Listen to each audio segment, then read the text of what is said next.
I want y'all to look at the Canadian honkers. They are everywhere I'm talking about. Let's get up here and see if we can't catch another. And there's some more honkers right there. And here's some flying right here towards us. Can y'all see the birds? God made the birds. Okay. He made the birds for us. Let's get back up here and see if we can't catch another one off of the edge of the ledge. Well, good morning, folks. It's Richard Gene, the fishing machine. Dark, overcast day here on the Tennessee River. Kindly calm right now, and I hope it stays that way, because these are the kind of days that I look for in the early spring, when bass are just now starting to move up in shallow water, up on flats. These are the kind of days that I look for to fish weightless artificials. And one of my favorite is a Senko. Alright. Now this color right here, I've never used it. It's black with blue fleck. And I'll take one out of the pack and let y'all look at it. Now, it's a good looking bait, is it not?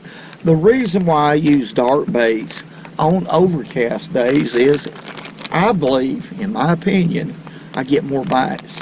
I get more bites because I feel like it's more visible to the fish. And the reason why I'm using it weightless is because we're going to be fishing in shallow water, anywhere from 2 to 6 foot deep.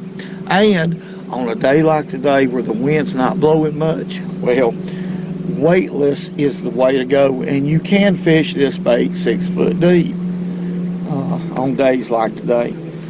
It's a very subtle presentation. It's a presentation that will get you a lot of bites, especially on pressured waters. Now, throughout the United States, we have, our waters are getting, lakes, ponds, oh my goodness, creeks, rivers are getting very pressured. A lot of folks is fishing, and I don't blame them. So this is a great bait to still catch fish on pressured water. So what we're going to do is fish this eelgrass, and that's what we're fishing over top of. Eelgrass about that tall, anywhere from 12, 14 inches tall, with these baits. And we're going to be fishing very slow and methodical. Fishing these baits, I like a medium action rod. This is a 6.5 foot sow belly rod, medium action, with a meat reel right here. This is a Garcia Revo Rocket, very quick reel. Now I have 10-pound test frost braid spooled on this reel with about an 8-foot fluorocarbon leader of 10-pound test line, and that's tied with a Palomar knot to the hook, and that's a 3/0 wide gap Gamakatsu hook, excuse me. Now what I do is I rig it. I go in there about 1/4 to 3/8 of an inch in the head like this. We'll just go ahead and rig one up. Find the seam of the worm. You'll see a seam. That's where the bait has been put together. That's what I go by. The reason why, it gives you a definite line to keep the bait straight instead of twisting your bait.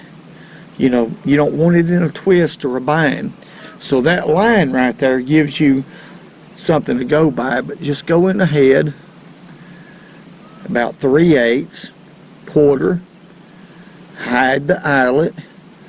Alright, gauge it like that, and you can see the entry point right there. What I mean is, go flush with your hook to the outside of your bait like that. Then right there you can see where that hook actually needs to penetrate.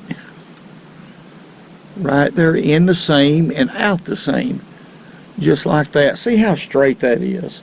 That's really important when it comes to fishing, folks. Bass fishing, especially with a weightless situation like we're fishing. Just take the point, skin hook it like that. See, it's still straight. That's the deal. Let's catch a fish. Okay, the surface temperature is at 61 degrees. Let's make us a long cast out there. I'm gonna stay right here in this area because I caught a bass. Right here, that's exactly right. They've raised the water up a little bit. It was way low. Now they've got it raised up just a little bit. And they should be quite a few fish up here in this old 3 to 6 foot of water. They should be a big movement of fish. We'll find out. Maybe we can run this bait across a couple females. But I love this frost braid. It's just white. It shows up against that water real. You can see it against that green water like that. And I'm a line watcher. I'm watching that line go tink. You can also feel it too, believe me. But that's why I like this white braid. Or chartreuse or yellow black braid. These fish, they tend to roam. They tend to roam a whole lot on overcast days. They'll get incredibly shallow. But I'm just barely moving that bait. See, it's on the bottom right now. On top of the eelgrass. I'm just picking it up, putting slack in my line, and letting that bait fall back. It's just picking it up, and when it's falling back, the bait's doing like that. On the fall, it has a side-to-side motion, and that's what makes it real deadly. And these Senkos are really dense. You can fish them in 6 feet of water without any weight whatsoever, very effectively. I love this bait. Great bait for a finesse presentation. I mean, they will absolutely eat it up, folks, at times. And I fish this bait real slow. There's no need to get into a hurry. Matter of fact, the slower you can fish this bait, the better off you are. As far as getting, especially for the bigger fish, in my opinion. It's one of those type of baits that's going to catch fish. No matter what. Little bitty movements. Not over a foot at a time. Just like that. There's just something about that dude, when you pick it up and when it falls like this, there's something about that wiggle a bass cannot stand. If he see, I'm done bit again right here. Y'all ready? There he is. Oh my, little better fish right here. Little better. That's how you need. That was a perfect way to demonstrate that. I'm excited, folks. That's not a bad fish at all. That was perfect timing right there. That bass hit it at the right time. Now, I don't like, golly, he's fighting, is he not? That fish is putting it on me. That's a good bass right there. No doubt. Quit. That's enough. You quit that. Alright, that's a good heavy fish right there. That's what I'm looking for. Well, really, I'm looking for whatever a bite, because fishing is a sport. Hey, man, woo. It's second to none. That's not a bad one at all, folks. That's the way to do it right there. That's a small female fish right there, no doubt. But the slower you can work that bait, the better off I believe that you are. That's just my opinion as a fisherman. especially waters that's really, really pressured. And believe you me, this is pressured water that I'm fishing right now. But yeah, that's a nice fish. Let's go ahead and let her go. When she thumped it, it was just thump, like that, and she just started crawling off with it. I sort of knew it was a better fish, but hey.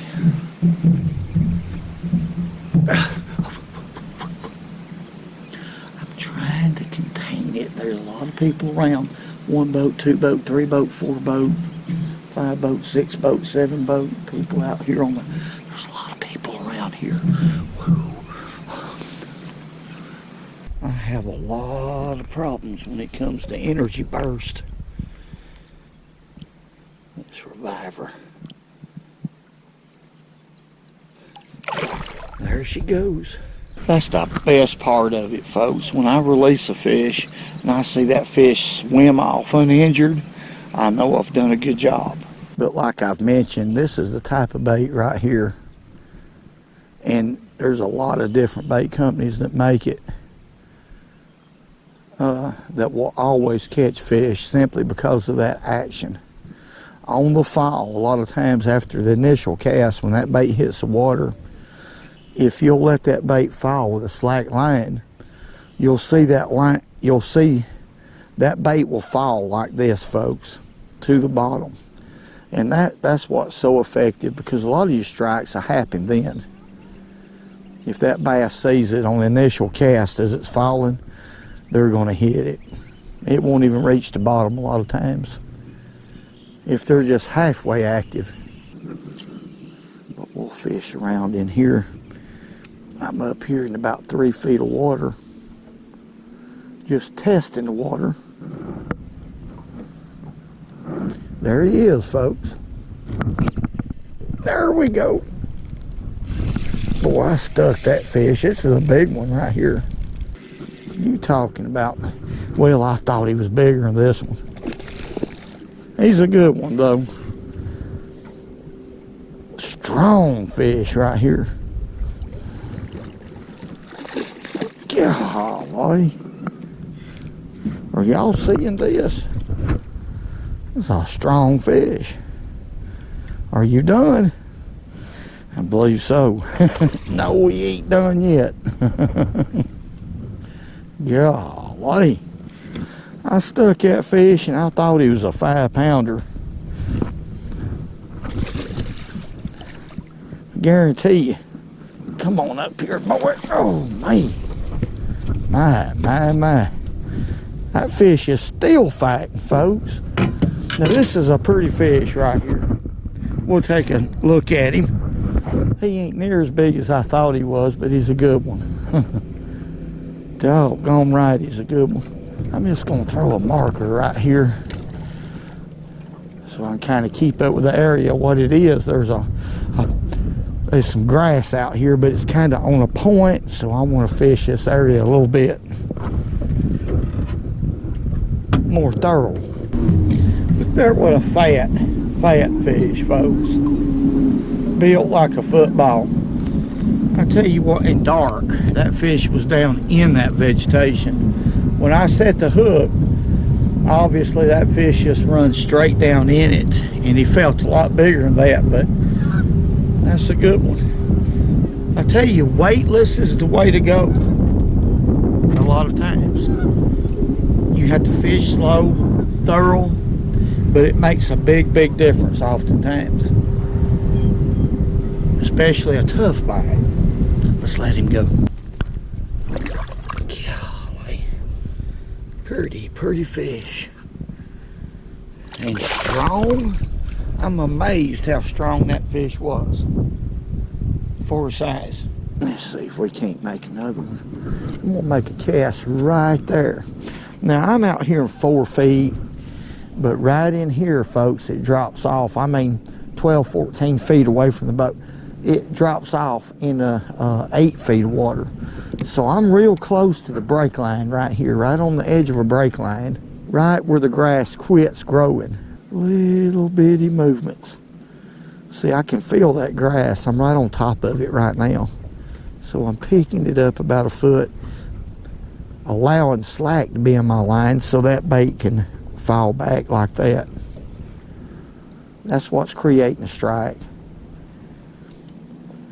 Looking at this bait, it looks like a cigar cantley. It don't look like it has any action whatsoever. But when you fish it weedless like this, that's the action that it has. I mean, when I pick it up, and as it's falling on a slack line, it's doing this. Just to the bottom. That's the instant they hit it. They just something about that. And that is the main reason, that is the key reason that this bait is effective and will always be. I count that action.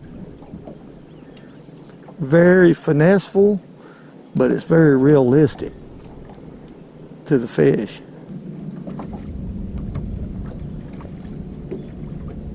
There he is, folks.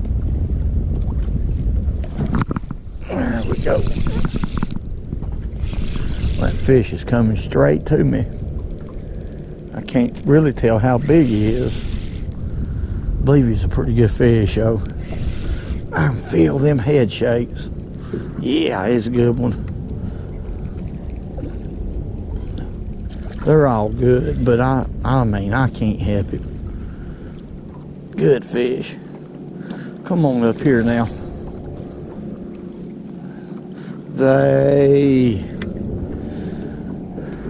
Let's go ahead and net this one. I don't want to flip him. That's a good one. Come on in here, boy. My. I got to show y'all this, and this fish is a lot bigger than what I thought. A lot better. Whew. I tell you what, when you get these fish figured out, it's nothing but fun. It takes a little time to figure them out, how to move your bait, what depth of water. But once you do that, it's a sport, second to none. By Ned, that's a good one. That's what we're talking about right there. Good. I don't know what to say. I'm a little excited. I got something going right here. Right on the edge of the edge is where these fish is at. I mean, there's a lot of them, but it's a little tricky to get them to bite. We're going to go back up there and see if we can catch another. Whoa.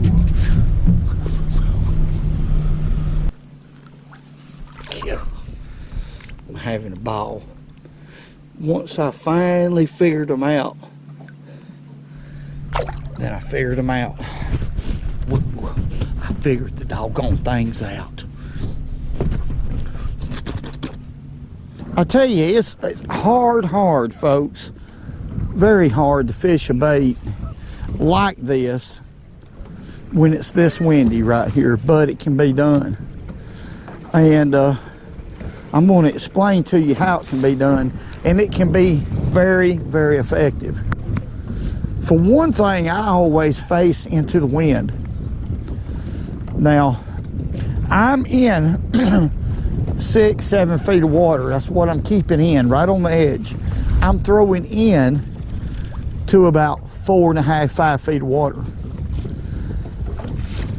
So once that bait hits the bottom, I'm just moving it real slow, keeping my rod tip low right now, and watching that line to jump. Normally when a bass hits it, you'll feel just a real sharp peck, or boom, boom, or just one peck, and that's it. They inhale that bait in. Now, the bigger fish tend to stay put. The smaller fish, when they hit it, they'll haul buggy with it a lot of times. But if there's 2 or 3 big fish, females together, and they're bad to stay together right now, sometimes you'll get food because there's competition going on. That big bass will hit it, and those two are trying to get it out of her mouth. So that's where the big fish will take off like a small fish. But most of the time, it's not like that. Them big fish will hit it and stay put. It just depends. If there's big fish around, like a school of them, well, then you can't tell. But usually you can tell. Always face the wind. See, them fish don't know you're here like that. All the sound, vibration of the trolling motor, waves hitting the boat, all that popping and stuff, all that noise is going to go in behind you. Here's a fish right here. There we go. Little one. See, that fish didn't even know I'm here. Didn't even know I was here. Because I'm facing the wind. I'm stuttering because I'm focusing. Little bitty fish, but it could have been a big one. You never know. Never know. But a lot of people will say, oh, that's the wrong technique to use. It's too windy. Bull. What you do when it comes to fishing, folks, and it don't matter what species you're after, you fish to your comfort zone. Don't let anybody tell you how to fish. Now, you can listen to advice, but fish to your strength, to your confidence level. You'll be a lot better off, believe me.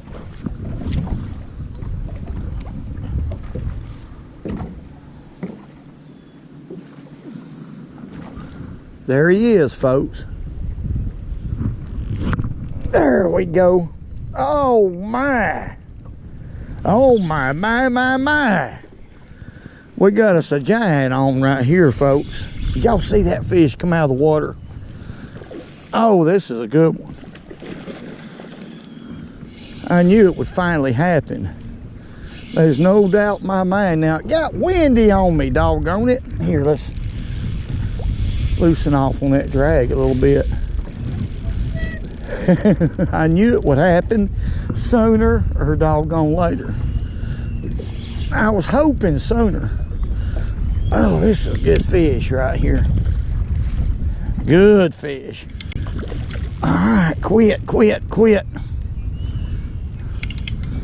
I knew it was going to happen. Sooner or later, that fish was going to mess up. And she did. Come on in here, gal. Golly. Woo-wee. Now that, what can I say? That's a good one. That's all I know to say right now. Hey, man. Whoa. I knew I'd catch the fish. I knew I would catch the fish out here in open water. Okay, I would just keep on, hey man, keeping on till I got bit by a big bite. Hey man, woo! I gotta sit down for just a second, folks. Adrenaline has kicked in. Woo! Okay, folks, there's the bass right there that I've been working hard for. That's a good fish out here in open water. I knew that fish was out here, no doubt. It was just a matter of getting that bait in front of her. The wind picked up and I just hung stubborn with it. A sport, second to none. Let's let her go. All right. Golly, she's ready to go. But I'm gonna resuscitate her just a little bit. Y'all see that? Shot off like a rocket. All right, folks, I'm gonna tell you what. A Senko is no doubt extremely effective this time of year.